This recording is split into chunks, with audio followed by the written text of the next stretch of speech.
1-0. Swung on. There it goes. Deep left center. That ball is high. It is far. It is gone. But caught at the wall. Caught by Remember That Guy, the podcast where we mine our memories for nuggets of nostalgia about peripheral players past and present. I'm James, and boy, I thought that was gone. It was almost gone, but thankfully, here I am returning after my little stint on the IL. Fanatic, we've made amends. I am back. Your other co-host, Diaz, and we are going to have a very special guest again. He also thought that ball was out. Please introduce yourself. Yeah, this hits a little too close for home, seeing as how I just got to see this happen last night again.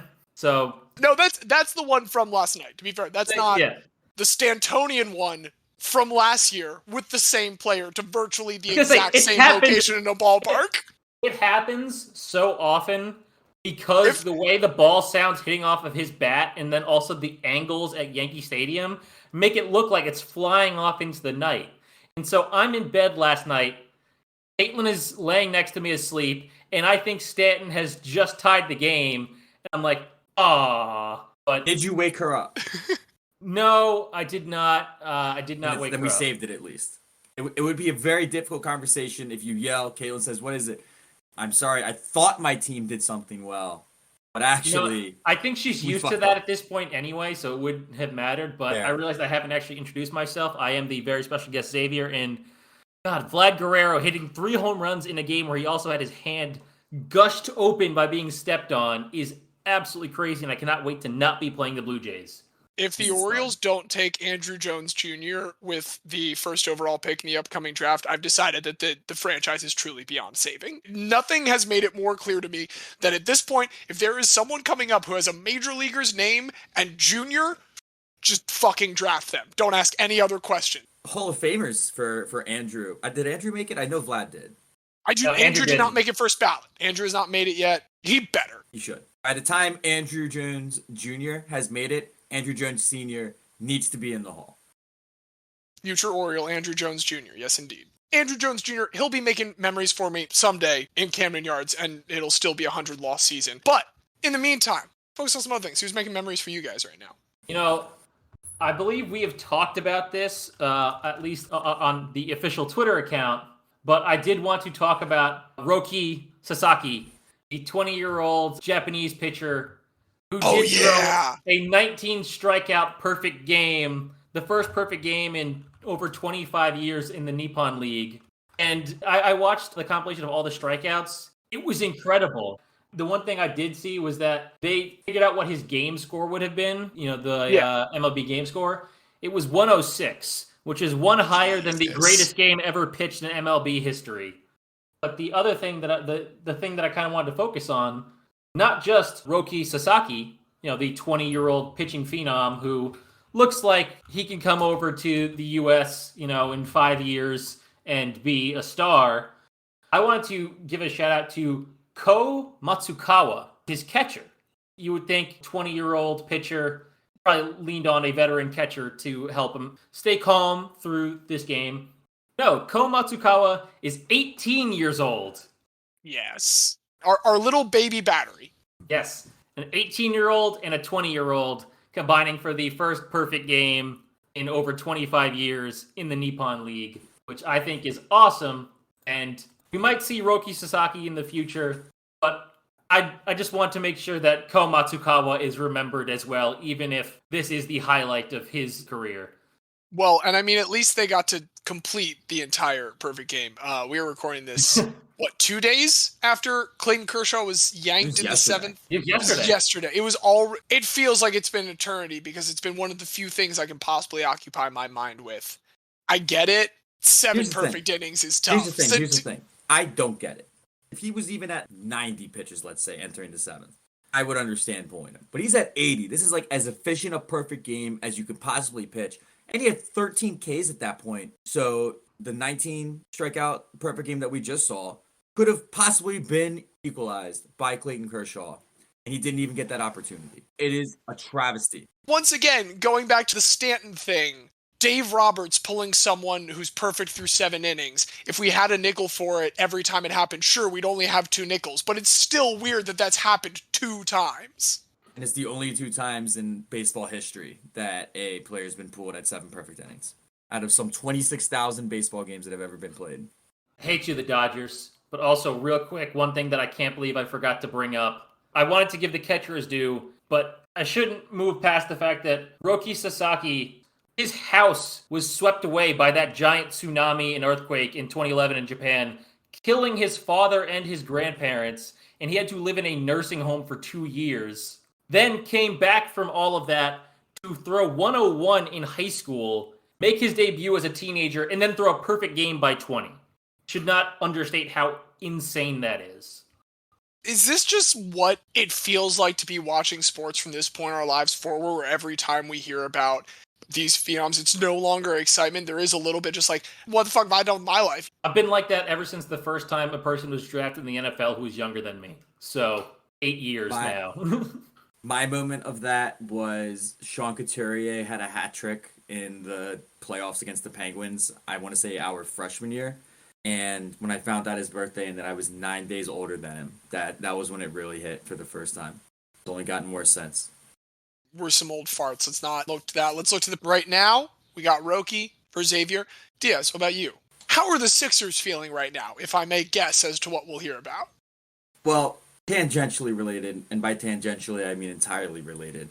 The MVP discussion, debate seems to already be settled, and it seems that Nikola Jokic is going to win NBA MVP. And we just need to look at this from a lens of who is on each side of it. Because at this point, the writers and the media are who decide this, right? They're all pretty clearly in step block alignment that they're going to go with Jokic. That's one thing. But almost every opinion that I've heard of a person that is currently playing basketball and actually goes against these players, and they're the people who know best because they're on the court, how do we need to scheme to stop certain players? And almost every single one of them says that Joel Embiid is the best player in the league and the most dominant player in the league and would be their choice for MVP. So it just blows my mind. You look at some of these media members that have votes. Mike Greenberg has a vote because he hosts a show. I mean, started out Mike and Mike in the morning, and now he gets an NBA MVP vote because why? What are the credentials of these voters? That, like, there's certain people like Zach Lowe. I like Zach Lowe. I can at least respect that, like, okay, Zach Lowe is a person that actually watches probably more NBA basketball than anybody else. Not just highlights, but more actual minutes of pure, I'm watching a complete game. I respect that about Zach Lowe. I disagree with them. But guys like Greenberg get a vote. Bill Simmons, who is the most blatant Celtics homer, perhaps in the whole world, certainly in professional media, and he gets a vote. You think he's going to vote for his biggest rival as MVP? There's just so many things about it that don't make any sense to me. Why are these the people that get to decide the MVP? They don't know shit. The Hoopers know, and the Hoopers know that Joel Embiid is the MVP. The only good thing about it, to bring this back full circle to the Sixers, is we're going to get such a locked-in, angry Joel Embiid for however long the playoff run does last. I think the Raptors are a tough matchup. I think we should win. I acknowledge that we could lose it. But we're going to go as far as he's going to take us, and I don't see why he can't just will this team all the way. You can win 16 more games. Absolutely, we can win 16 more games. First round's best of 7 now. Okay. It was 5 for a while, but... Fo. Shout out Mo Malone. The first center, I think, to average over 30 since Moses Malone is Joel Embiid. And he played in the 80s, and think how many great centers there have been since then. Shaq led the league in scoring, but he didn't get to 30. I agree with the take that I think KD saw it in a graphic. I'm not sure where the quote was sourced from, but it was Kevin Durant saying that if you're going to win it in back-to-back years, there has to be some level of stepping it up the second year. And you look to the most recent people to do that, you can safely say, like, Steph, that second year that he won it, broke the three-point record by over 100. And Giannis's shooting percentages all went up. Like, he had an insane leap even between those two MVP years. And Nikola Jokic said definitely at least as good, if not a slightly better season than last year. But, like, he hasn't been demonstrably better than last year. And something one of my good friends said that I have internalized, I think, is the number one reason that it now feels unjust.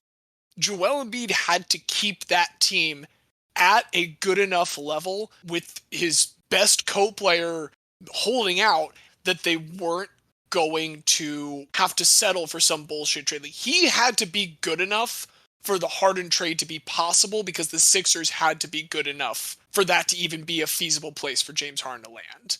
Right. I mean, we were projected start of the season. People were thinking, all right, if this Ben thing goes the whole way, they're probably about like a 6 or a 7 seed, potentially in the play-in. And realistically, we are the 4 seed, but we're tied exactly with the 2 and the 3 seed. So, one game off from potentially you're hosting a playoff series. Like, the fact that the Sixers are hosting a playoff series based on preseason prognostications is nuts. And also, so the other lens that I'd look at it from is just the lens of fairness and the narrative that we're telling of the NBA. You look back, Steve Nash being a back-to-back MVP, almost everybody in hindsight agrees that was wrong. Karl Malone, back-to-back MVP for a few different reasons. That now is clearly the Karl Malone MVP. We look back and we feel that was wrong. Boo that entire Utah Jazz team. Boo, they're both terrible people. They're boo both the entire so franchise. Awful. The Utah Jazz is low-key, I think, the worst sports franchise in America, but we can move past that. I'll never get over just Mitt Romney with the full collared shirt, but a Jazz jersey over top of it. And I think it was a plaid collared shirt, and it was like a red one with a yellow Jazz jersey. Really, worst really franchise. Rough look. Rough scenes all around. Rough scenes also with the NBA MVP voting. But again, I think it could end up being the best thing that ever happened to this playoff run because an angry Joel is often a locked-in Joel. When that's the case, I'll take my chances against anybody. Making memories for me, shitty NBA MVP voters that don't know ball. Well, good thing that Joel Embiid is not done making memories for you yet this season, at least. Of course. I have to admit that the people I brought are done making memories for me this year. But man, it would be a failure as a sports fan to not look at the season that the San Antonio Spurs had and not just be overwhelmingly happy. Bummer of a game last night. I didn't make it to the end. I tuned out about halfway through the fourth quarter. And not out of anything other than just partially very, very sleepy. It's tough rooting for a team in the Western Conference sometimes. That was a stupid decision on my part. Hey, I got to live with it.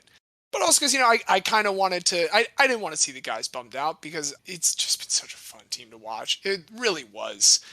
All we wanted coming in this year was 26 wins. We just wanted that record for Pop. And we end up, like I said last week, 3 first-round picks. Almost certainly one of them going to be in the top 10. We have the first All-Star that isn't one of the big 3, Kawhi Leonard or LaMarcus Aldridge, or DeMar DeRozan, sorry. Okay, actually, yeah, we've done okay since the big 3, but first All-Star in a couple seasons. It's been a little bit. And DeJounte was emphatic about that. And you know what? End of the day, we played one more game than the Lakers did. And it was our first primetime nationally broadcast game. Everybody gets one, Peter. Well, if we hadn't made the play-in, we wouldn't have. Just nothing. The 35 that the Lakers had. Yeah, and you know what? As that went on, there was a part where you're like, hey, NBA, you don't need to put this on anymore. As it got closer to they're going to miss, it's like, actually, please keep putting this on. Tell me more about how they want Doc Rivers to come coach the LA Lakers, please. A match made in heaven, if I've ever heard of one. I do just want to shout out the crowd at that New Orleans game because New Orleans, typically not known as a big basketball town, usually don't have good crowds. That crowd had an impact on the game. All of the playing crowds have been amazing. The Western, I didn't watch as much the Eastern Conference was. They felt good. They didn't feel like weak crowds. But New Orleans and Minnesota both. Just, I'm so glad that they got to have that. Everything that has happened to the individuals on the Minnesota roster as people, everything that has happened to the Minnesota franchise, everything that has happened to the Twin Cities of St. Paul and Minneapolis. Go Timberwolves. I hope you get one game in your first round matchup. I hope it's a gentleman's sweep because you're kind of fucked. But hey, that's absolutely incredible. They're live dogs. They're very live dogs in that series because you never know how Ja's going to look coming back. I like Pat Beverly a lot. I think Ja Morant's going to make Pat Beverly look like a punk.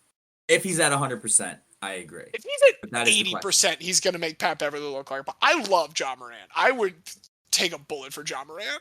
That seems a lot. Great. He's absolutely right now, after this season, my favorite non-Spur NBA player. Like, Sixers, number 1 team after that. I don't care about the rest of the Grizzlies.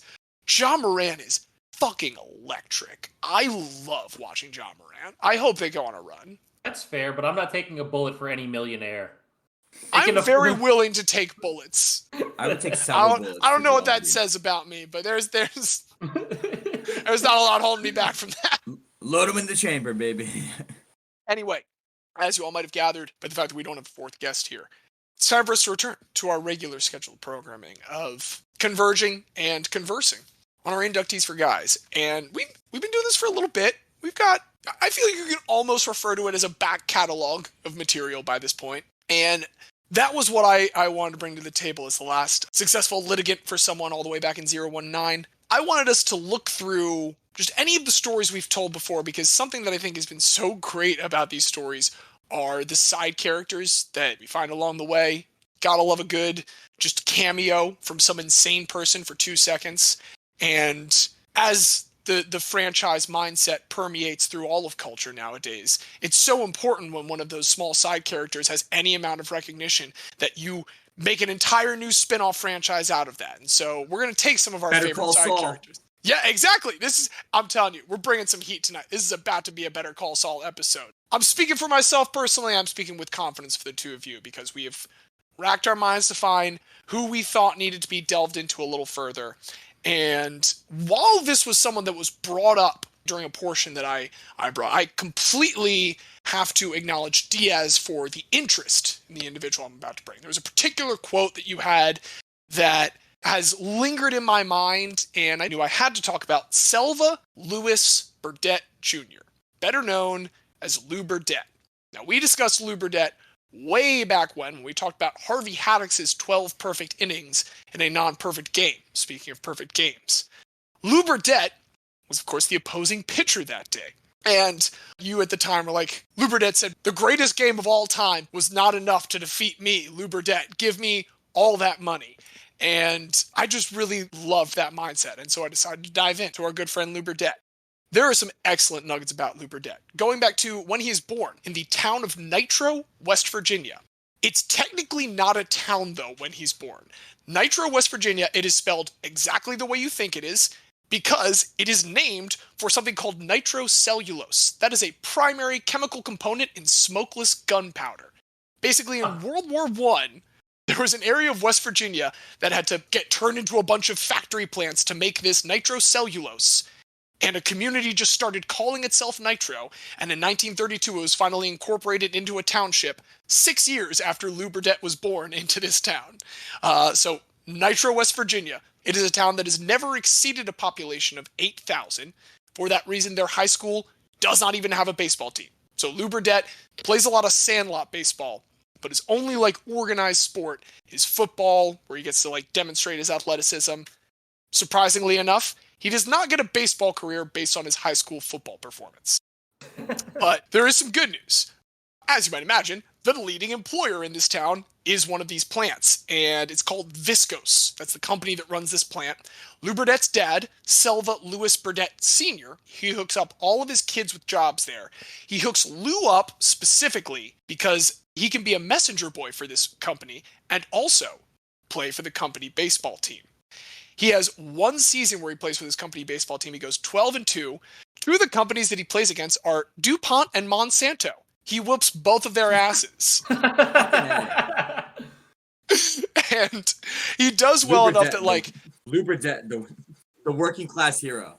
To be fair, I bet this is before Monsanto has their genetically modified organisms, because I can't imagine that the company baseball team for Monsanto at this point is anything less than a bunch of just completely steroided out motherfuckers and absolutely dominate every beer softball league. But at the time, this is a good enough performance for him to go to the University of Richmond just a little bit, and that is going to get him noticed by some major league scouting.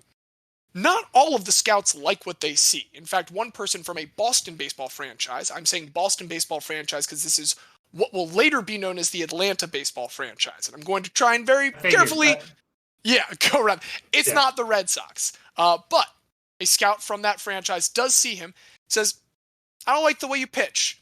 You may as well forget about baseball. That is the 2-sentence quote that a scout told him from the Boston team.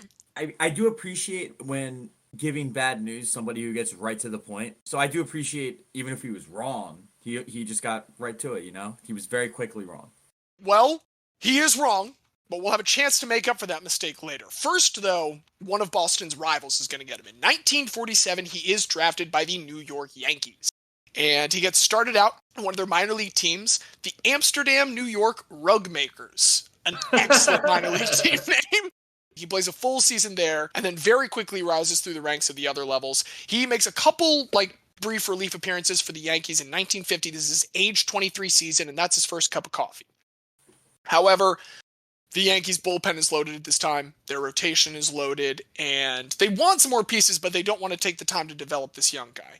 So a very controversial trade happens between a Boston team and the New York Yankees. Tell me if you've heard this one before. There's a guy by the name of Johnny Sain. Johnny Sain was the number 2 pitcher for the Boston baseball franchise.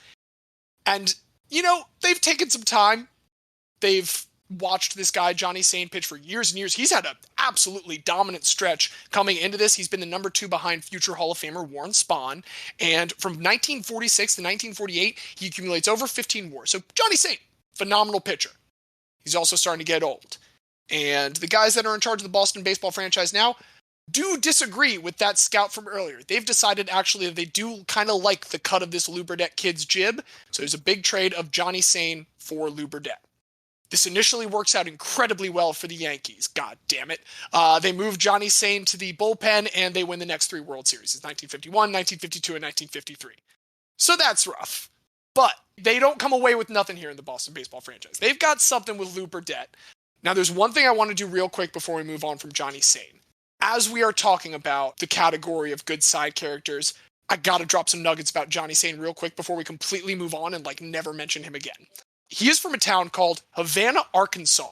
It was previously called several other things. The thing it was called immediately before Havana was Greenville, except then there were 8 Greenville, Arkansas, and a bunch of them came together we need to pick some other names. So this one picked Havana. Sure, why not? Despite being this tiny little town, it's actually produced 3 major league pitchers. One of their names is James Huey Walkup. He was a right-handed pitcher. They also produced a left-handed pitcher named James Elton Walkup. I am dead serious. There are 2 different major league pitchers named James Walkup from this same tiny town called Havana, Arkansas, born 10 years apart, who just happen to pitch with the opposite arms. Arkansas the third major league needs to get onto some different names. Walkup. They have a third one eventually, and it is Johnny Sain. He is the first ever major league pitcher to pitch to Jackie Robinson, and he's the last ever pitcher to pitch professionally to Babe Ruth. So that's it. We don't need to know anything else more about Johnny Sain. Now I've mentioned him, and someday if we do this category again, I can come back to that, because that's just a whole bunch of gold waiting in our hills. But last to the Babe, first to Jackie. And from the same town as the Jameses Walkup. I think that's how you have to stylize it, like attorneys general. Or is it the Walkup Jameses? Walkup Jameses is also good. And here's good news. Lew Burdette is also pretty good. That's what they find out in Boston pretty quickly on.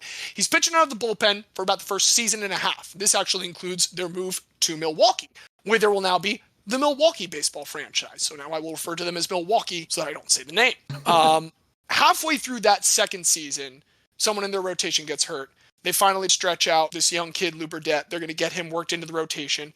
He only starts 13 games that season. He pitches 6 complete games in those 13 starts. And they're like, all right, we got one here. We got someone. So Lew Burdette, after that, is going to be in a stretch of 8 consecutive seasons with 230 innings pitched.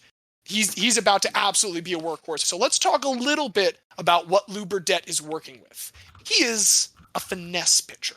He's also a very twitchy pitcher, apparently. He would be constantly fidgeting on the mound, messing with his hat, messing with his uniform. Some people might be suspicious of this.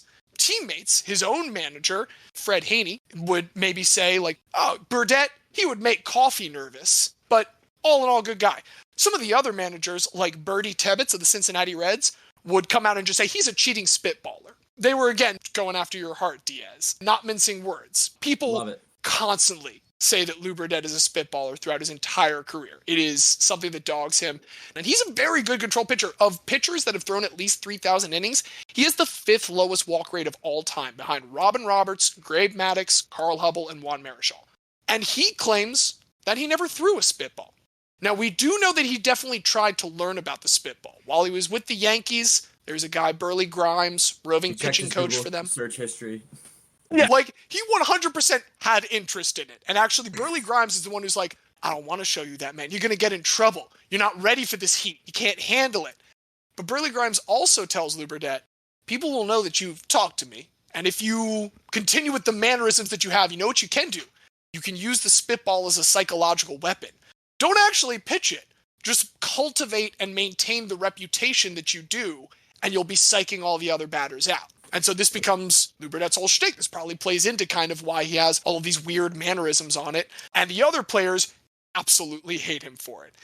Okay, he swears, the spitball was my best pitch and I never threw it. But you ask someone like Don Hoke, for instance, they'll say, only once did I ever see water fly off a spitball.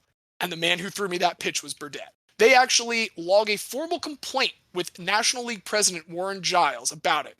Warren Giles says, look, I can't stop someone from putting moisture on their hands. As long as that moisture is not going to the ball, as long as you can't give me definitive proof, Lew Burdette's fine. So nothing ever actually comes of this in his career, but it is absolutely something that he's dealing with as he builds his legacy.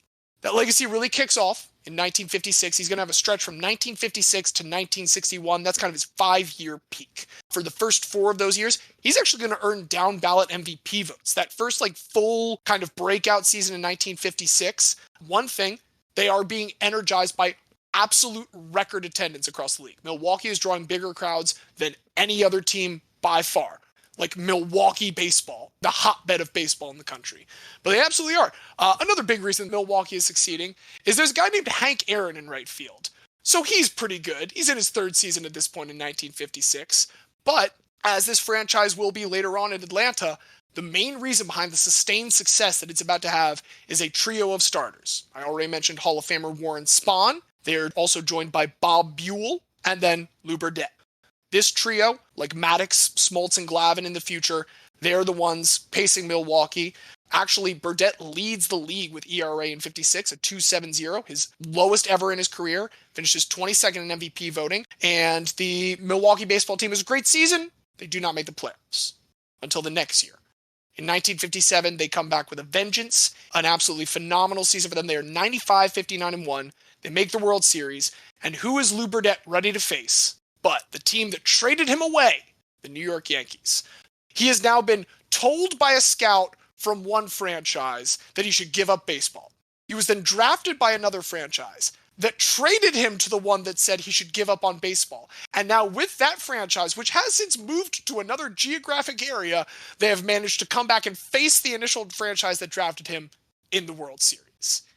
What he does next in the 1957 World Series, I think we're all suckers for Madison Bumgarner here in 2014. We can all admit, phenomenal performance. And given that he has a wild card game and a couple other series, might be a better playoff performance overall. But I'm going to go ahead and tell you, there is no one, I think, on a pitcher level that has contributed as single-handedly to a World Series victory as Lew Burdette in 1957. Game 1 is dropped by Warren Spahn, so Burdette comes in for Game 2. He evens it up, no problem, allows 2 runs, and they end up coming away with a 4-2 victory. It is a complete game, so he's already pitched those 9 innings. Rotation goes through, the Braves get it tied 2-2. Game 5, he comes back in for his second start. He's like, you know what, that complete game was good last time, but let me raise you one higher. Complete game shutout. He's now got 2 wins, 18 innings out of 18 possible innings pitched in it. All is set for Milwaukee to clinch the next day. Except, unfortunately, they do not, because Don Larson goes ahead and takes care of business in Game 6, brings us to Game 7. Now, Warren Spahn is set to start. Unfortunately, Warren Spahn has something that was referred to in 1957 as the Asia flu. This was a flu epidemic that came out in 1957. It was of the H1 virus family. It's called the Asia flu. Don't love it. And Warren Spahn did not love it because it did not allow him to pitch in Game 7. And so on 2 days rest, Lew Burdette takes the mound. And he throws a second complete game shutout, meaning that he has now pitched 27 innings. He has allowed 21 hits, 4 walks, struck out 13 batters, and he allowed only those 2 earned runs from the first game with his .67 ERA in 27 innings and 3 wins. Most importantly, he walks away with the 1957 World Series MVP and a World Series ring, the only one that the city of Milwaukee has ever won in baseball. This is a peak, it's a climax, but he's got some more things that we need to do to further enter into the historical record. There are plenty of World Series MVPs. I can't name them all, but I will never forget about Lew Burdette because there's a couple other things he's got to do. The 1958 year, he is honestly probably even better than he was the year before. He actually wins his first ever NL Player of the Month. It is the 5th ever Player of the Month award given out. This is the first year that Warren Giles, that National League president, decides to poll the locker rooms and ask the managers, hey, who do you think is the best player in the National League right now? Gets all the answers. The very first Players of the Year, you guys want to take a guess? 1958. Who are two very good players in 1958 who could conceivably be named National League Players of the Month? Position players. Could say Clemente. Nope, not Clemente. A little too early for that. We've got Willie one in the same... Willie Mays is one, and then the other one is in the same division as Clemente. Lou Brock? Not Lou Brock. Good guess. Same team. Stan the Man Musial. The first ever National League Players of the Month are Willie Mays and Stan the Man Musial. But the 5th ever is Lew Burdette. They wrap up 1958, once again, top of the National League. Who should Lew Burdette face in the World Series? None other than, once again, the New York Yankees. Now this time, Milwaukee races out to a lead in the series. They're actually up 3-1 at one point. Then they remember that at some point in the future, they're going to be a franchise that exists in Atlanta, and they fuck that up. He is brought in, and he unfortunately is not able to help them take care of business prior to Game 7. So in 2 days rest, he's put out there for Game 7. And this is going into the game. Everyone's like, what are you doing? This guy has more mileage than maybe any other starter, short of Warren Spahn, also on the team, of anyone in the major leagues right now. Why are you putting him out here? For most of the game, he silences those doubters. He allows 2 runs through 7 innings and then gives up 4 in the 8th. He's given the loss. The Yankees win the 1958 World Series. And everyone at the time kind of criticizes this. It is the last time that he ever makes it to the postseason. But he's got a couple other highlights. The next year he actually makes both All-Star games, but in 1959, he is most well remembered for having a game against Harvey Haddix. Lew Burdette allows 12 hits in that game and not a single run. Lew Burdette actually calls Harvey Haddix after that game, trying to be humorous, to lighten the situation, to kind of engage in that fraternity of pitchers. He calls him up and says, hey, you deserve to win, but I scattered all my hits and you bunched your one. Reportedly, Harvey Haddix did not have a very good sense of humor, and he hung up immediately after that line. Some other things about Lew Burdette, and actually I forgot to mention this, that back in 1957, he capitalizes on that fame very, very well. Lew Burdette is technically a recording artist. He has released exactly one single ever. The A-side was an original song called Strike 3 and You're Out, and the B-side was called Mary Lou. I cannot find any record of 3 strikes and you're out anywhere on the internet. I legitimately looked in every illegal torrent site that we're not going to name here. I'm already on a video piracy watch list for Universal. That's not a joke. But I did find some video of Mary Lou, and Lew Burdette sounds exactly like a celebrity who would be trying to capitalize off a moment of fame by making a pretty mediocre rockabilly album. It's not all that good, but hey, you know what? He is a recording artist, and he's got one last piece of art to put together. August 1960, more than a year after being on the other end of that Harvey Haddix bid, he is playing against the Philadelphia Phillies. They have traveled up to Milwaukee to make up for a game that they actually had rained out back in April. I don't know if Lew Burdette was just stewing, thinking about that game for several months. Comes out with a vengeance. In the 5th inning, he hits Tony Gonzalez with a pitch. Tony Gonzalez is erased by a double play later that inning, and for that reason, Lew Burdette still faces the minimum of 27 batters in his only no-hitter of his career. The hit batsman is the only base runner that he allows, an absolute masterpiece, and kind of the poetic end of his time in Milwaukee. The next year, they get a new manager. His name's Bertie Tebbetts. You might remember him from when I said that he called him a cheating spitballer. Bertie Tebbetts and Lew Burdette do not get along, and Lew Burdette is not much longer for the Milwaukee baseball team. He is pretty summarily sent on a multi-year odyssey between St. Louis, the Cubs, the Phillies for a little bit, and the California Angels, plays for them very briefly.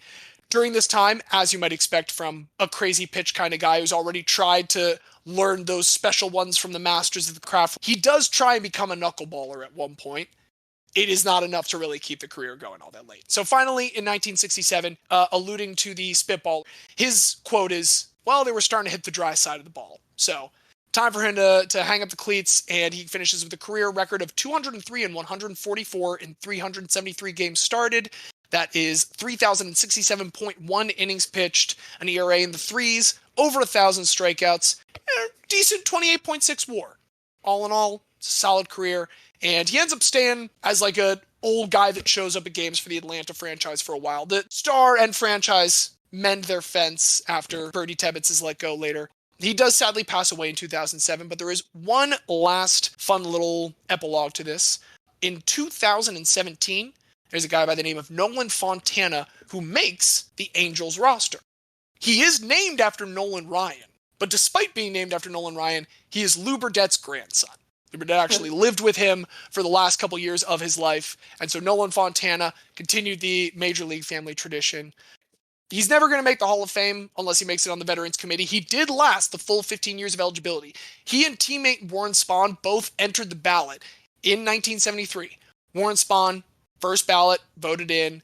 He hangs around for the full 15 at the time, only ever maxes out at 24.1% of the vote.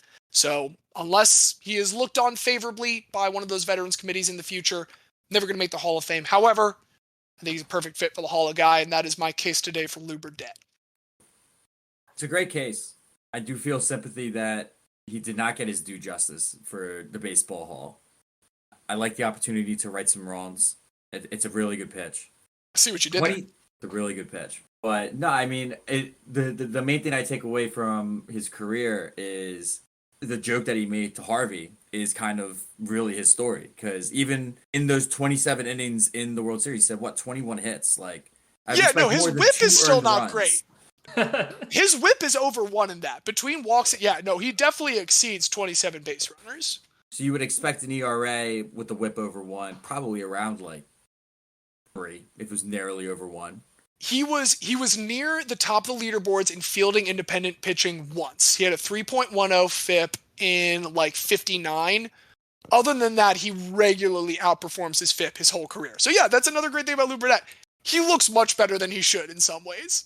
Take that, advanced analytics. I love it. Anybody who shoves a face in analytics, like, there's the one guy who's like, oh, well, if you look at this contact rate and blah, blah, blah, he's actually not that effective. And then I like the fan in the stands that says, ball hit for out. That's all that matters. He got that dog in him. Got the dog out. The dog's fully out, and the batters are also out because Lew Burdette knows how to get him to hit it where they are. Important skill for a pitcher. David Fizdale would like him. This is definitely David Fizdale's favorite 1950s Milwaukee pitcher. Well, I mean, hey, could be in the whole National League. I mean, let's not sell him short. That was a good presentation, James. And I have another guy, a side character, who is truly in his life the main character in the current Remember That Guy universe. He was the side character for a story Xavier told about Bucko Kilroy and Bucko's contributions to the 1949 NFL champion Philadelphia Eagles. They managed to pull that repeat off. Bucko needed some reinforcements, though, to be able to get it in the second year. So I want to tell you all the story of the last of the 60-minute men to play in the NFL. That is, players that would play on both sides of the ball. Hall of Fame linebacker and center for first the Penn Quakers, but then the Philadelphia Eagles, Chuck Bednarik, a.k.a. Concrete Charlie. Okay, this is good. Chuck Bednarik is a second-generation American. Your first generation is when your parents emigrate, correct? And then the second generation is the child that's born as a result I of am that. fairly certain that is the case, yes. Yeah. So he is a second-generation American, the son of Slovakian immigrants who came to Bethlehem, Pennsylvania to look for work and ended up working for Bethlehem Steel. Chuck was born 5 years after their arrival and ends up attending high school at Liberty High School. Liberty, patriotism, these things are key in the early formative years of Chuck Bednarik because as an individual that was born in 1925, an individual that was the age of 18 in 1943, as you can imagine, good old Chuck had to go serve his country. Slovakia? Immediately. Of Slovakia, yes. He joined Slovakia for the famous Slovakian conflicts. The second Slovakian conflict, actually, is what it was.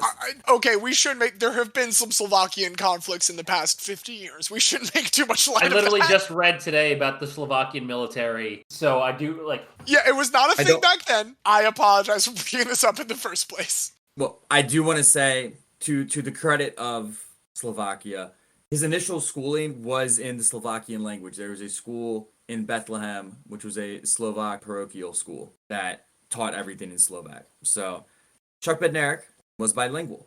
Anyway, he doesn't go to fight for the Slovakian army. He goes to fight in the United States Army Air Forces, where he serves as a B-24 waist gunner with the 8th Air Force. He did over 30 combat missions over Germany, for which he was awarded an Air Medal and 4 Oak Leaf Clusters, which is the European, African, Middle Eastern Campaign Medal. He also received 4 Battle Stars. So already decorated at this young age. And when he returns from war, of course, one of the great benefits of serving in the U.S. military forces is you get free education. So he chooses to go to the finest university that is also as close to Bethlehem and his family as possible, which is the University of Pennsylvania, the Penn Quakers. Penn State. When you said finest, I thought you were just about to go on a pitch for a little bit about your employers. Penn is a great place. They are known as the social ivy. You can interpret that as you will. But especially at this time, Penn is actually one of the football powerhouses. The Ivies and the military academies and Notre Dame really dominate that period. And I guess Notre Dame's had moderately more success since then. Not much more. But anyway, at the time, Chuck Bednarik is getting his footing here as a 60-minute man. And at Penn, he is a true 60-minute man because he is not only the center, he's not only the linebacker, he also is the punter for the team. So, whoa, okay, that's just a completely unrelated special teams job. He's a center, he's a linebacker, he will snap it as long as the guy is quarterback, but if you need a punter, we need to get Concrete Charlie back there to receive the long snap and punt it away. So truly every play that was a play from the line of scrimmage, Concrete Charlie was on the field for it for a full 60 minutes. Even linebacker and center feels like a nuts combo because I think the few people that pull it off now, it's pretty much like you're a blocker in some capacity on offense and you're a pass rusher in some capacity on defense because those are the most similar jobs. Like center and linebackers, mm-hmm. I guess it's probably different back then, but those are wildly different jobs now. Well, ironically, I was thinking which centers today could go both ways like that, like who's fast and shifty enough as a center. Jason Kelce is honestly the only guy I could think of. But back then it was expected, and back then that's what they did. Also, so his size was 6'3", 233. At that size, you could play linebacker today. You'd be destroyed in the trenches. Broken in half as a center. In his time at Penn, of course, back then, as freshman, you never played with the varsity, so he plays the 3 years with the varsity. And he's a 3-time All-American in those 3 years. So no doubt about it, one of the greatest players in the land. And I think this is really reflected by the fact that for his senior year in 1948, he wins the Maxwell Award, which is given to the greatest football player in the nation. One award that is given to recognize that. The other, perhaps more well-known, is the Heisman. He wins the Heisman? Finishes third in the Heisman voting as a center and a linebacker. Still, he'd be one of the guys on stage in the show now. That's insane. Primarily center is what he was most well known for in college, at least. Linebacker is certainly the reputation he gets more in the NFL. This does serve as the perfect segue. So senior year, wins the Maxwell, third in Heisman voting as a center/linebacker. He was voted in 1969, nice, as the greatest center of all time. Wow. So, again, that's 1969. There's been a lot of football played since then. There's people that could have surpassed. But for his age, bar none, universally considered the greatest center of all time. My question then is, why is the Remington Award not the Bednarik Award, and why is the Bednarik Award not something else? Well, the Bednarik Award is the Defensive Player of the Year award. Can't you just make it the Bednarik Award and then the second Bednarik Award? Because it feels weird for the Remington Award to be named after the second best center ever, because we already had an award named after the best center ever. It's the same logic as why. So here's what I'll say in defense of Remington. It's the same logic as why Joel Embiid needs the MVP.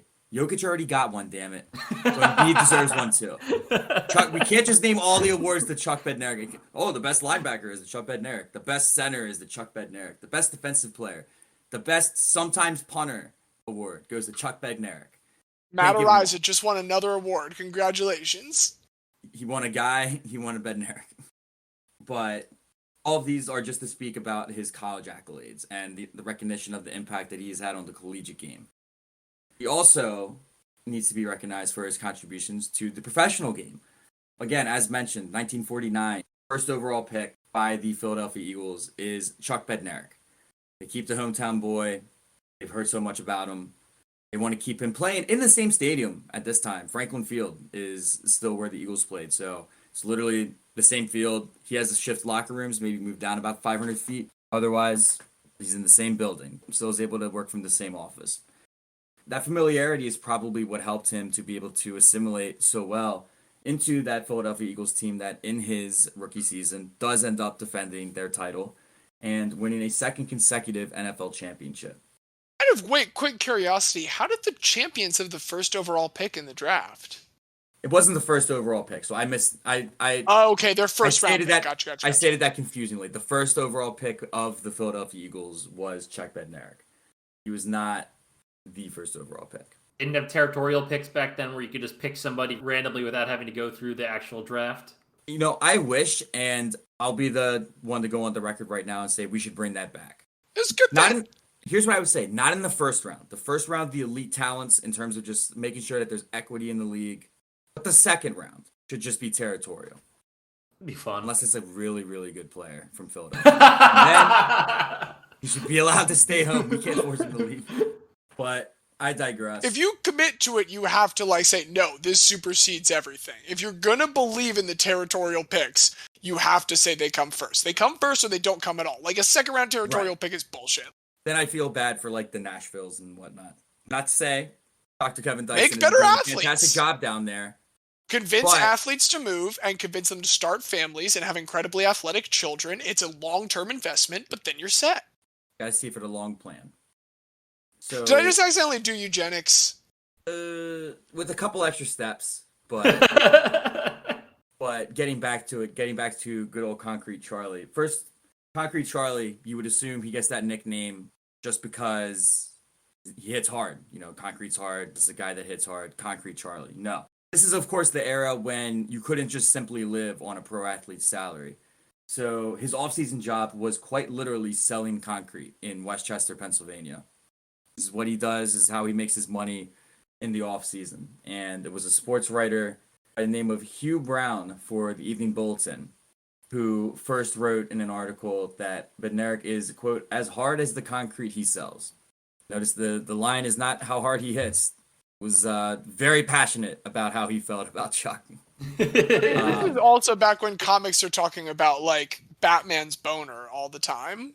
This is very true. It's an incredibly phallic time in our society. But either way, Concrete Charlie, one tough SOB, and one concrete selling salesman. So we mentioned that he won 2 NFL championships. I want to flash forward to 1960. I want to flash forward to the semifinal. Win this, you get to the NFL championship. And the Eagles are playing the oldest rival, the New York Giants. Now, we do hate the Giants. And somebody who really hated the Giants was Chuck Bednarik. In particular, Chuck Bednarik is this tough, rough, concrete selling on the weekends guy. Very tough individual. And then meanwhile, for the New York Giants, we have Frank Gifford, who, of course, goes on famously to comment on Monday Night Football, had several acting roles, some may say. A pretty boy. Some who sell concrete may say. He is a pretty boy. So, Frank Gifford plays wide receiver, of course, for the New York Giants. And there's a point in the middle of the game where Frank Gifford is running a crossing route. About a shallow 5-yard cross. And this, of course, is bringing him right to where the Mike linebacker, Chuck Bednarik, would be. So the pass is a little bit out in front of Frank Gifford. He does manage to catch it. He takes 2 steps. He gets absolutely clobbered by Chuck Bednarik. Frank Gifford is immediately knocked out cold, fumbles the ball. There is a great picture of this. If you Google Chuck Bednarik, it's going to be the first picture you see of a New York Giant laid flat on his back, motionless, and Chuck Bednarik standing over him with a fist pointed as if he was about to jump on him and start pounding on him. But he's just really doing the fist pump, and he is so excited to be standing over this lifeless body that is Frank Gifford's. I mean, he's like 100. He 100% like killed someone in the war. Oh, without a doubt, without a doubt, it is, and it is a great picture. Unfortunately, this is an audio medium, so I would encourage you, if you're on your phone, whip out Google right now. Google Chuck Bednarik. You're going to see the picture. It's the first result. It is an all-time great sports picture. Now, what Chuck says about that, though, is that he says he was celebrating the fumble. But if you look at the picture, he's very clearly looking down, not at a ball that has been fumbled, but at a man that has been incapacitated. So I don't know how much I trust Concrete Chuck on that one. Gifford was knocked out for 18 months after this. He missed the entire next season. Okay. Now it's a little bit less enjoyable. He misses the entire next season and then did eventually come back in 1962. But here's the thing. You may feel bad having heard that, but who doesn't feel bad about that is Frank Gifford. He called it a clean shot. And he said Chuck hit me exactly the way I would have hit him in the circumstances. So this is they called him what? It's a clean football play. It's just an illustration of what football is. It is an inherently incredibly violent sport. In fact, that is a perfect time for me to bring up one quote that Concrete Charlie said about playing linebacker. So they asked Chuck Bednarik, just describe to us what a linebacker is. And this is exactly what he said. A linebacker is an animal. He's like a tiger or a lion that goes after prey.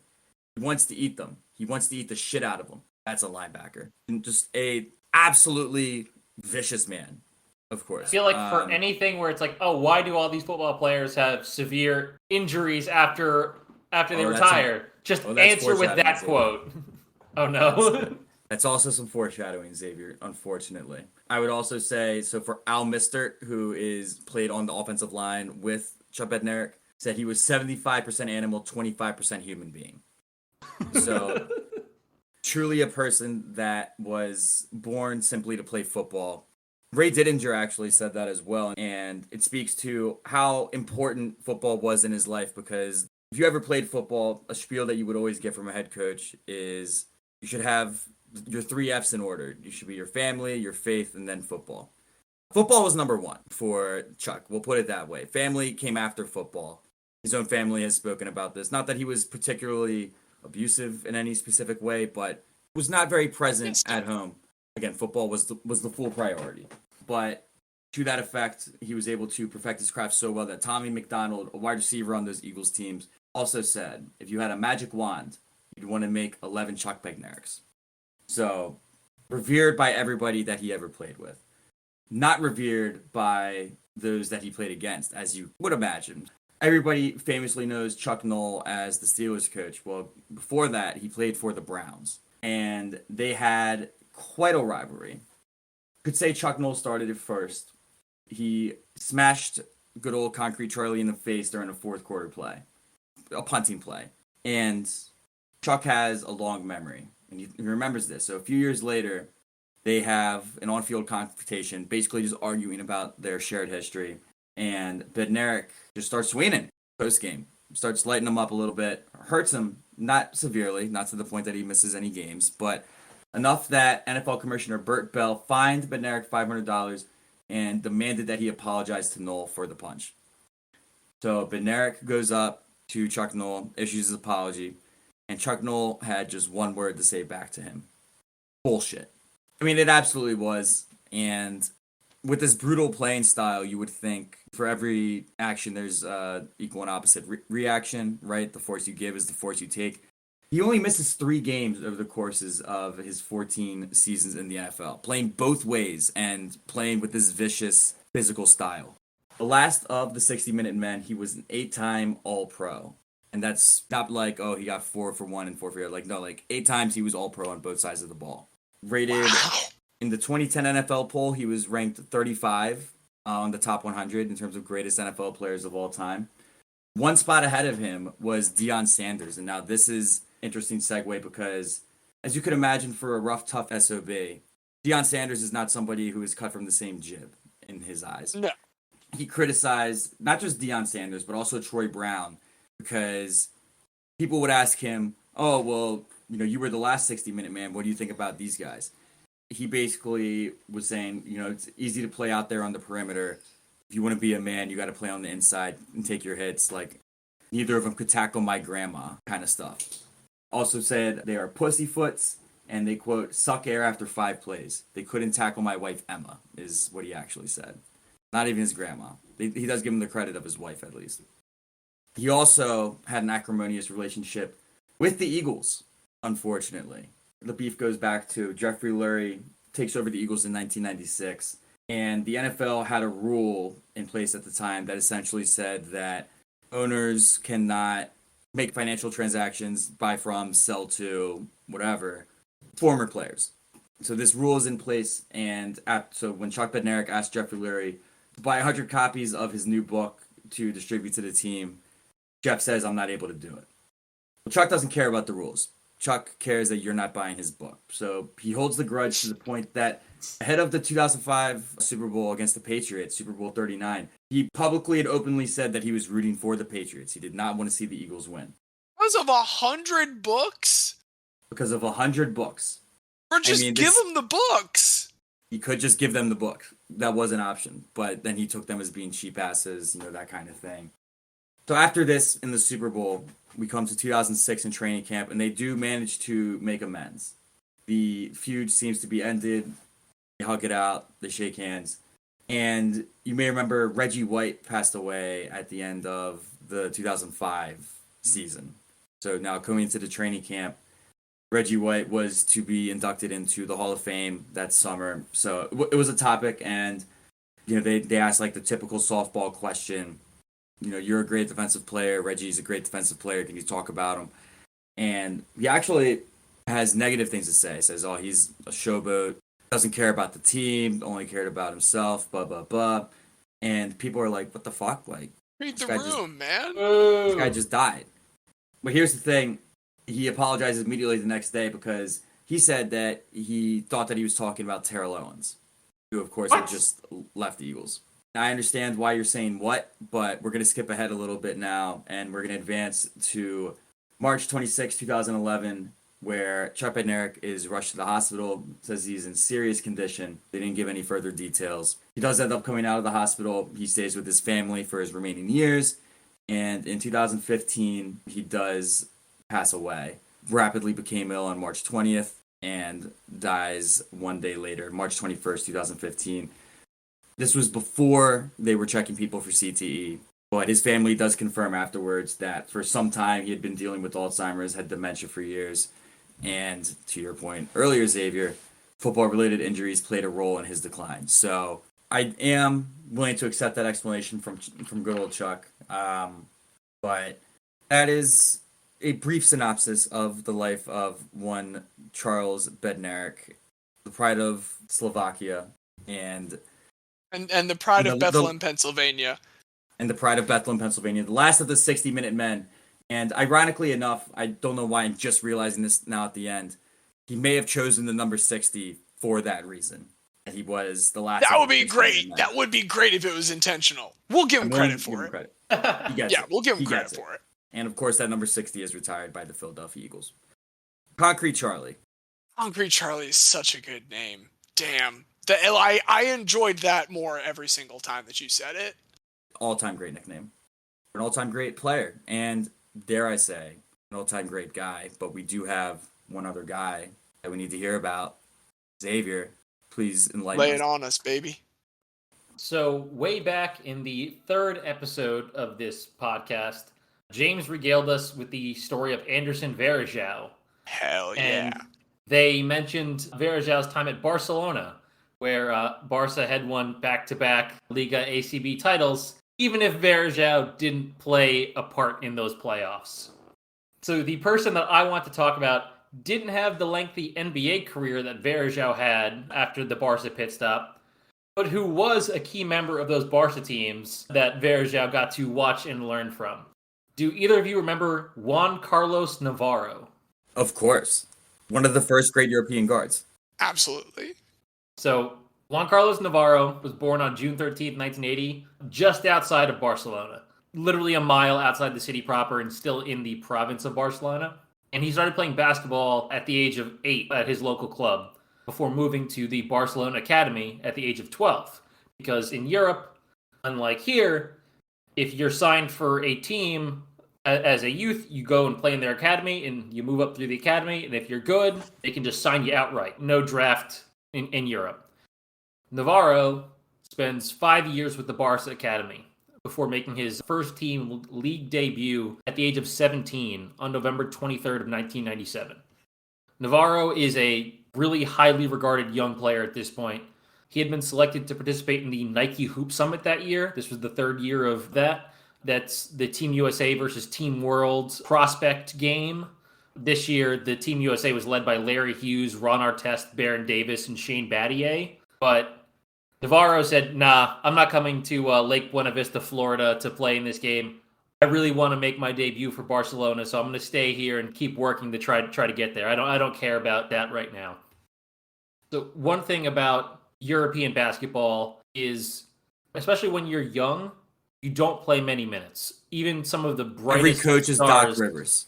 You might see like the top prospects play 10 to 15 minutes, 20 minutes. Even when you're a star player, you rarely play over 30 minutes because the rotation is so heavy. His first 3 seasons with Barca, relatively uneventful. First season, average 10 minutes. Second season, 10 minutes. And then third season, 17 minutes. And he's only shooting under 40% from the field and under 25% from 3. Not really making an impact in limited time.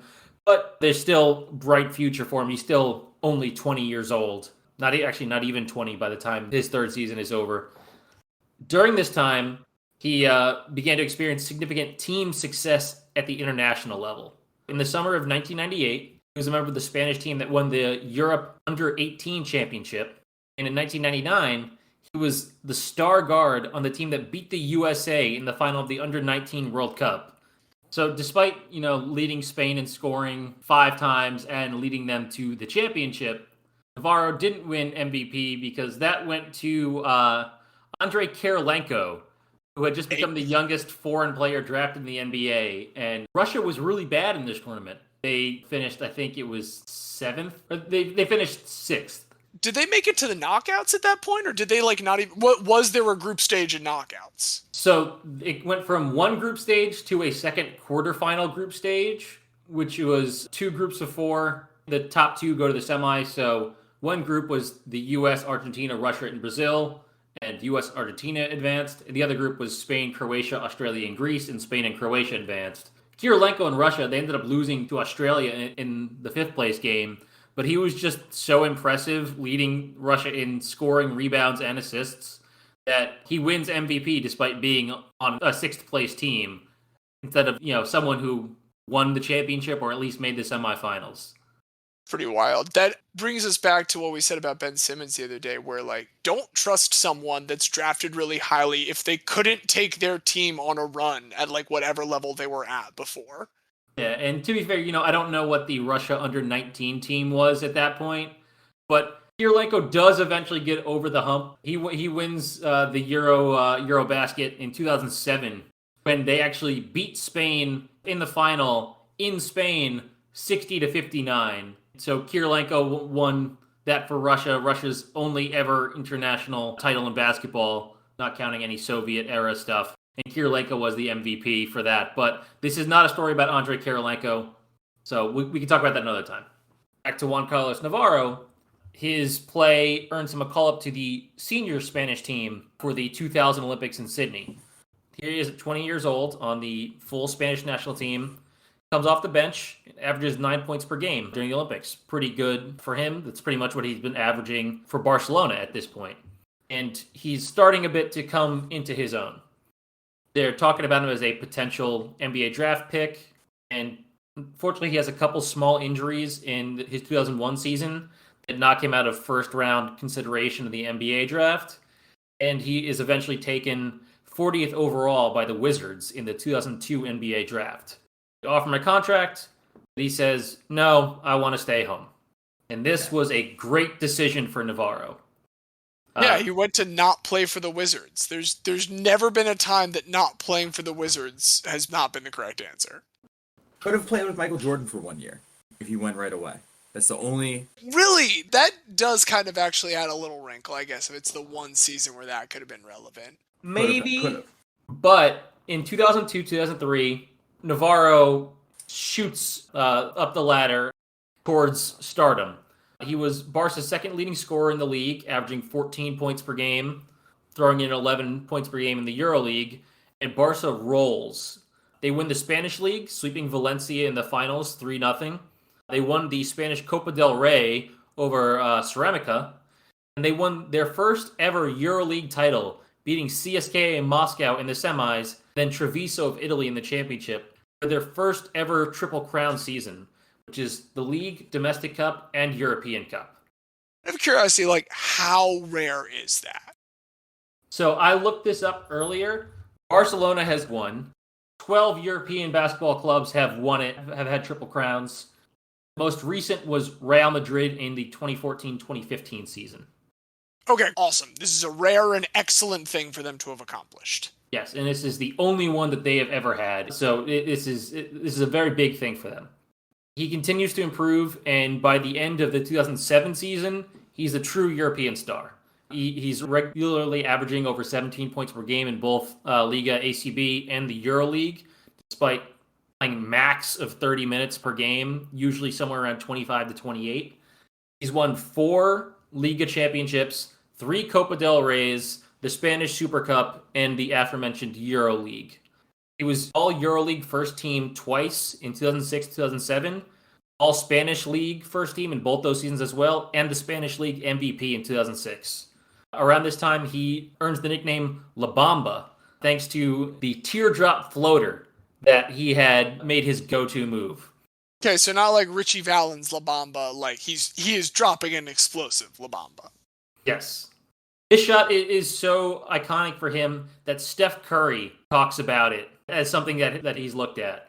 The floaters, and he liked the one-footed threes as well. Curry said during the 2001 All-Star game that he really tried to implement into his game.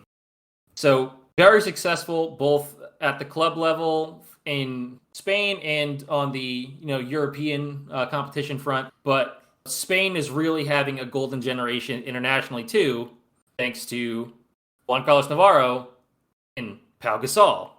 Right, yeah, he would line up with the Gasols. Pau Gasol is his best friend. They have grown up together with the Spanish team, and they are very close. 2001 Eurobasket, wins bronze medal. 2003 Eurobasket, silver, while finishing 5th in scoring. 2004 Olympics, unfortunately run into the U.S. in the quarterfinals, but he does score 18 points in that 8-point loss against the U.S. 2005 Eurobasket, where Pau is injured. He averages 25 points per game, finishing second only to Dirk Nowitzki, who averaged 26. Good company to keep.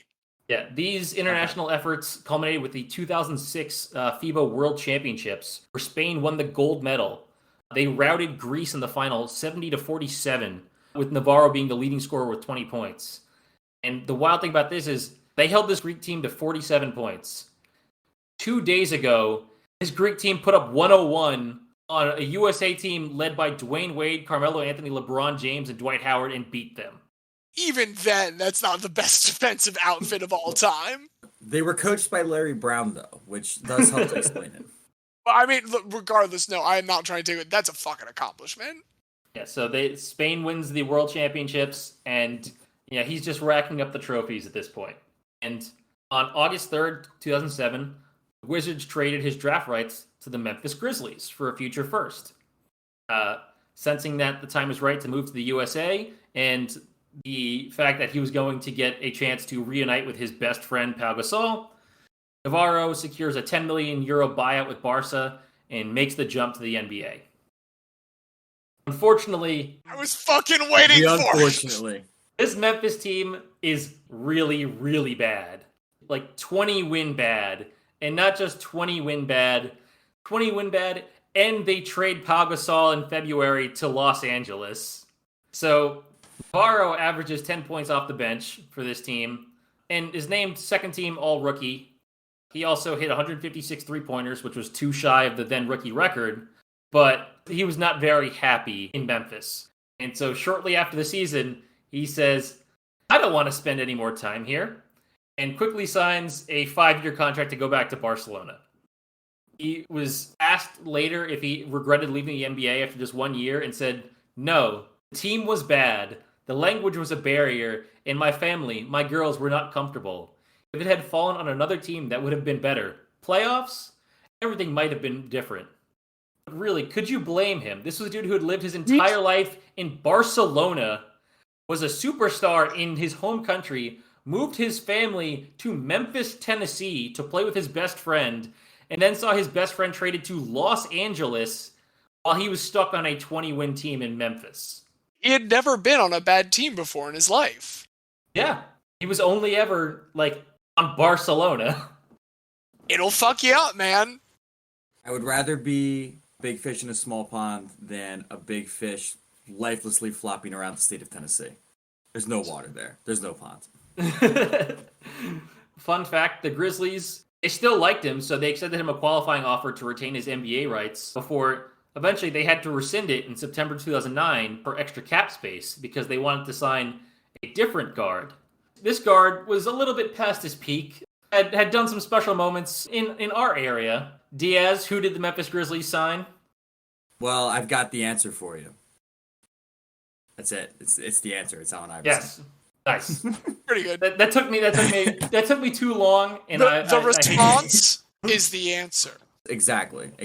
Yes. I broke Jeopardy rules pretty severely there, but it's all right. It still counts. So his trip across the ocean did not go well for him. But there's a phrase that Diaz likes to use when someone has had some accomplishments, then has a bit of a downer, but is ready to get back at it. Navarro still had some shit to prove. There it is. I love it. So the first thing Navarro does when he gets out of Memphis is compete for Spain at the 2008 Olympics in Beijing. And he leads Spain to the gold medal match against the USA, where he scores 18 points in the final, but Spain does fall to the Redeem team 118-107. That was a great final game. Because you need to put that in context, too. That was in 40 minutes that it was 118-107. Wow, actually, I want to know if there was any defense. There's a lot of defense. Well, but I want to see a rating somehow. I guess the rating is just the offensive rating that those two teams put up in that. I just want there to be an advanced stat that shows when teams turn off from just letting each other shoot fireballs. Right. I mean, my only thing is that what makes it more impressive, though, is that it's an Olympic gold medal game. This isn't some random Pistons Pelicans game in the middle of February. They're dialed in. Yeah, I mean, this isn't the only time that the USA and Spain come together in a final, but we'll get to that later. Over the next 3 seasons, the 08-09, 09-10, and 10-11 seasons, Navarro and Barcelona win 2 more Liga ACB titles, 2 more Copa del Reys, 3 straight Spanish Super Cups, of which Navarro was the MVP for all 3 of them, and the 2010 EuroLeague, where they were led by a starting backcourt of Navarro and a young Ricky Rubio. I'm glad we got some Ricky Rubio crossover. Ooh, once again, man, we're flying with puns. I'll take a step back and get back to it. Boo! That was foul. All right. So in the EuroLeague final, Navarro and the young Rubio, they rout Olympiacos 86-68, with Navarro leading the team in scoring, assists, and rebounds with 28, 3, and 5 respectively, while winning EuroLeague Final Four MVP and EuroLeague Finals top scorer. Navarro was EuroLeague first team for all 3 of these seasons, all Spanish League first team for 2009-2010, EuroLeague MVP for 2009, and the Mr. Europa European Player of the Year award in 2010 for Best European Player anywhere in the world. Incidentally, this was the last time this award was handed out after 35 years. So he's the last ever Mr. Europa. Which is an excellent title for an achievement, and I'm glad that that's one that he'll get to keep forever. So in that year, he's winning over Pau Gasol even. Yes. Like people like Dirk and Pau had won that award while playing in the USA. He was also named to the EuroLeague All-Decades team for 2000 to 2010. And during this time, Navarro and Spain also win the 2009 Eurobasket over Serbia. So there's another major international gold. And I'm glad to know that baby Jokic was sad.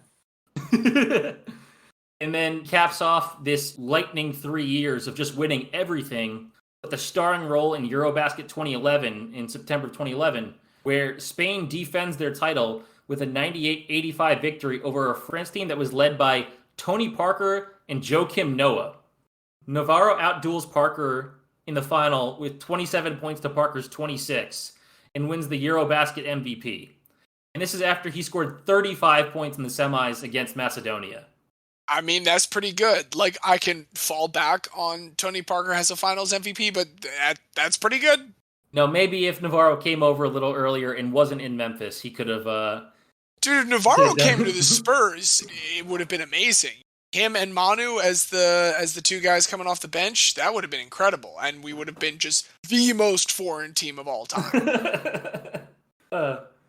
So 2012, 2013, slightly down from his peak, but Navarro still makes 2 EuroLeague second teams, wins another Spanish league, another Copa del Rey, and gets a second consecutive Olympic silver medal in the 2012 Olympics, again losing to the USA. It's hard. They won a tournament that had the USA in it twice before. It's hard to do that again. We're pretty good at Olympic basketball when we even kind of half put our minds to it. And the fact that he has 5 different international competition gold medals is pretty good. The 2 Olympic silvers, that's still impressive when it's against the USA both times. So now we're getting to his mid-30s. Navarro starts picking up some nagging injuries in his legs that impact his movement and ability to score. But he's still able to, contribute to another Spanish League championship, another Copa del Rey, another Spanish Super Cup, and bronze medals for Spain at both the 2016 Rio Olympics and Eurobasket 2017 before retiring in 2018. At the time of his retirement, Navarro was the all-time leader in points scored in the EuroLeague with 4,321. He's still the EuroLeague all-time leader in threes with 623. Yeah, he's 80 above anybody else at this point. That's one of those records that I have to imagine is going to stand for a while because it takes someone who has NBA talent but does not want to play long-term in the NBA. Exactly. You'd be looking at a native European that loves, where they live and doesn't want to leave. I would imagine. It would be hard to imagine. Overwhelming civic pride, yeah. Yeah, so right. the guy who ended up breaking his record for points is Vasilis Spanoulis, who is a Greek basketball player who has spent his whole 22-year career playing in Greece, except for 1 year with the Houston Rockets. So that's pretty much where it comes from. That's the only kind of career that you could possibly have to foster this. You have to be just good enough to taste it, but you can't gel with it. Vasilis also has probably the 2 coolest nicknames because his anglicized name is Billy. So his nicknames are both Kill Bill and MVP for most Vasilis player. I like those both a lot. Basketball Reference is lying to us about half of these nicknames. We don't watch enough EuroLeague basketball. I've watched plenty EuroLeague basketball. As somebody who spent 2 years of the Sixers process going through, again, we're referring to those illegal websites that James brought up earlier, to watch Dario Saric play for Anadolu Efes, and then Furkan Korkmaz after Saric finally came over. I've watched a lot of EuroLeague. There are some fraudulent nicknames out there. Back to that point, yes. No, there definitely is. So he's eventually named to his second straight EuroLeague All-Decades team for 2010 to 2020. That's impressive. So he's on both the 2000-2010 Decades team and 2010-2020 Decades team. And he's one of only 7 players to have been officially designated as a EuroLeague legend. So wait, they just... What's the criteria for that? Just Yeah, hold on. You do one every year? Or he's a legend? So the EuroLeague Basketball Company, which is the organizer of the EuroLeague, have decided that they can officially designate someone as a EuroLeague legend. It's the EuroLeague Basketball Legend Award to honor someone for their outstanding playing, coaching, or front office careers in the league. As of right now, there are 7 players who are honored. Theo Papaloukis, who was honored in 2013. Juan Carlos Navarro, who was the second player honored in 2014. Ramonas Siskauskis, a Lithuanian player, and another Lithuanian, Sarūnas Jasikevičius, who is Juan Carlos's teammate at Barcelona and also the current manager of Barcelona. Demetrius Diamantidis in 2016. Mirsad Turkcan, a Turkish player in 2017. And then Felipe Reyes is the only person who's been honored in the past 6 years. The past 5 years, I should say. So only those 7. Then there's 1 coach and 1 executive that have been honored. So they've done it closer to annually than every other year since they started doing it. But still, it's like an Oscar Special Achievement Award. You get one every couple broadcasts. It was essentially, once they started doing it, they decided to give out a couple, like in the first couple of years. It was essentially kind of getting almost like a Hall of Fame thing started, where you do more at the start than you would afterwards. But still, one of only 7 players to be a EuroLeague legend. Once he retires, he immediately moves into the Barcelona front office, and his number 11 jersey was retired by Barca in March 2019. He's currently the manager of the basketball section of the Barcelona structure, which is not the same thing as the coach of the basketball team. One is more of a front office job, working on talked about it before, how Barcelona is a club of tens of thousands of members with a whole sporting structure with lots of teams like underneath it. So he's in the front office as a manager. And so that's what he's currently doing now. I watched the thing where he was trying to lure Marc Gasol to come play for Barcelona after he was done in the NBA.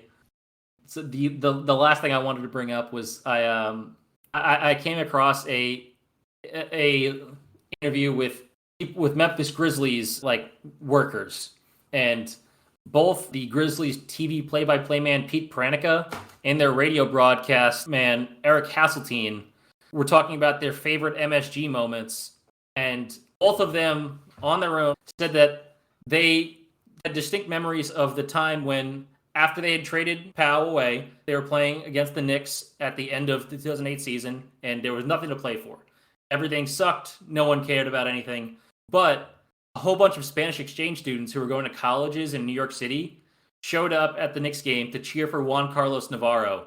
They were following the team bus around and going nuts every time he did anything. And he scored 17 points in the Garden, and these fans just went crazy. And it was one little bright spot in a really shitty year for Memphis. And these guys still remembered it 13 years later.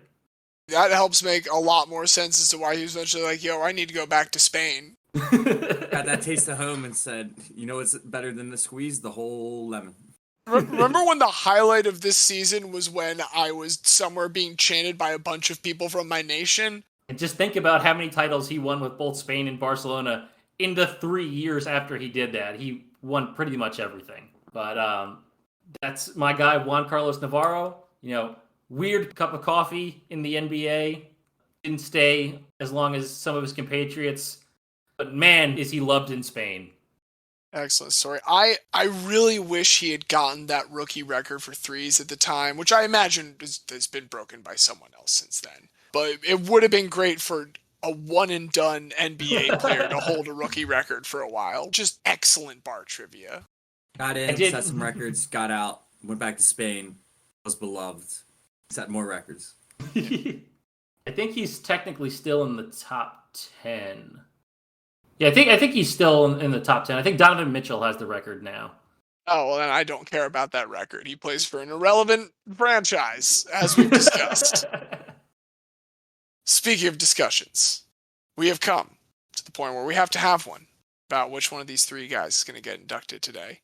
This is a good first batch. We always come firing after a break, come out hot. And there's a lot that I liked about Juan Carlos. I liked in particular in Juan Carlos is just, if we say sometimes we're trying to pick to best fit the theme, you had a lot of guys in there like Kirilenko in particular. Ooh, would love to think about that guy for a moment also. Would love to have that tangent. And the same with Bednarik.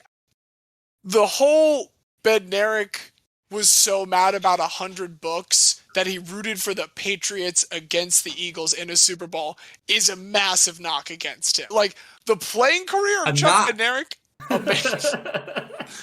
I think that's a pro as to his pettiness. Like, that's like, if we're going to the bar fodder standard again, that's something you bring up. And like, did you know that Chuck wanted the Eagles to lose in that Super Bowl because they didn't buy 100 books of his? You know, that's I could turn that right back around. That's too similar to his teammate who, you know, you got the Bednarik story out of, where Bucko Kilroy was 20-year Eagle and then 40-year Patriot. At the end, he was rooting for the Patriots. And I want to just say, Diaz, what an excellent example this is of the good that a single championship can do to someone. Because I bet if we went back a few years, I was like, hey, remember this Eagles legend the last time you were in the Super Bowl wanted the other team to win, and they did? Probably feel a little bit differently. I would feel differently. That's totally fair to say. But again, Concrete Charlie. He's a petty man. Charlie's great. You don't want to buy his concrete? Fuck you. You're getting your tires slashed. You don't want to buy his books? Fuck you. I'm rooting for the other team in the Super Bowl. Concrete Charlie is great. I'll go ahead. I'll say it. I like Lew Burdette here, and I want to... Lew Burdette, who, by the way, the stylization of his name... Now, Lewis is spelled Lewis. There's no doubt about that. And so typically you will find it spelled Lew. You will sometimes see baseball cards that say Lou. He also almost always spelled it Lou. I have no idea, first off, why he decided to start doing that, but why, if he was doing that, that wasn't what everybody did. Just another weird thing about Lew Burdette. And that's kind of my pitch for Lew Burdette. I think Lew Burdette had the best density of dumb, weird things. He scored the only run in his no-hitter. Just so many, like, dumb little Lew Burdette facts. But he hurt both the Yankees and the Phillies. Two equally prestigious franchises on opposite sides of the reason. Somebody's got to win a lot of games, and somebody has to lose a lot of games.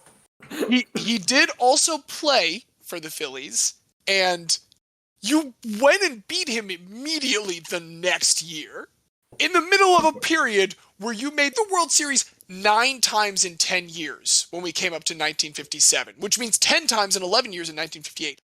I think your whole Yankees victimhood here, Xavier, is not going to play. Well, we could have had 28 World Series instead of 27. Yes, how do you not want to vote for Lew Burdette just to spite Xavier right now? I do appreciate your appeal to my spitefulness, which is profound. So, it isn't even just because of the spite. I do lean Lew, because where I come down again is that I think Chuck is almost in the 2G category, which is too good to guy. I think he might be too good. And then I would say the same thing on the flip side of Juan Carlos. This is a man that made 2 separate all-decade teams in Europe, which is pretty incredible. Let me tell you something. Lew Burdette, perfectly average. Just average for a long time. But important, and he stepped up when he needed to, though. So the World Series has probably the best stretch of 3 consecutive started games in his career. Comes right there in the World Series. Going against the man that pitched 11 for Haddix before he blew it in the 12th. Perfect innings. 12 times Harvey Haddix retired batters in perfect order until that 13th inning. He allowed 12 hits, and he won. Just a guy, that knows when he can get away with some shit, and he knows when it's time to buckle down. I really appreciate that characteristic about Lew, so I do lean towards Lou Burdette. See, I'm fine with Lew Burdette, but just for future reconsideration's sake, I just want to say that Juan Carlos Navarro may be too good to be a guy in Spain. In America, I think he fits pretty well in guy territory. Extenuating circumstances. Similar to, our previous discussions that included people like Alfredo Di Stefano, who is a god in both Spain and Argentina, but a guy really here. When we talk about this again in 10 weeks, I just want that to be noted in the record. Too good to be an hombre, but good enough to be a guy. No un hombre, pero quizás un guy. No es posible que es un guy. Posible un chico. No sabemos. But back to English and back to the point. It does sound like we have 2 votes for Lew. And we have at least. Do you want to make it 3? Acceptance. Like his 3 complete games? Again, to put that 3 complete games, just one last thing in context. One other person in 1920 up until that point had 3 complete games, and that's because in 1920 it was a best-of-9 series. Lew Burdette, just an absolutely mediocre pitcher, went and did the unthinkable. I think it's got to be Lew. So, without any further ado, it is our great honor, our great privilege to kick off this 3rd season of Remember That Guy for the man that had 3 complete games in the World Series and managed to be the winning pitcher in the game against the greatest game pitched of all time. Extraordinarily petty man. He doesn't need to make a phone call to Harvey this time because we're making the call to him. Lew Burdette, welcome to the Hall of Guy. Welcome indeed. How appropriate that Harvey Haddix misses on his episode, does not get reconsidered, and then Lew Burdette just waltzes right on in. Honestly, it's the most fitting thing we could have possibly done. It's just too poetic. And Harvey, we're very sorry. You should have spread out your appearances more. That's all I've got for you guys this week. There's a lot of good sports to watch. The Orioles are not among them. Listen, go Cedric Mullins. Eventually, you're going to get Adley back. That'll be big. I'm going to be completely honest here. I'm so broken by this franchise. I'm convinced this tricep strain is going to keep Adley from ever reaching the majors. I'm convinced this is where the shoe finally drops. I understand, and let me just put this back in another perspective for you. Joel Embiid broke his foot for the 2nd time. I thought he was never going to make it back either. So just keep the faith. Keep the faith. That's all I say.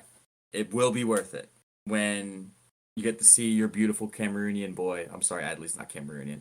When you get to see Adley. He's very not Cameroonian. Nonetheless, you will see your beautiful boy in that Orioles orange eventually. It will also be worth it when the Eagles draft Matt Ariza in the 4th round, like they did in Dane Brugler's 7-round mock draft that was just released. I don't think that would be a reach in the slightest.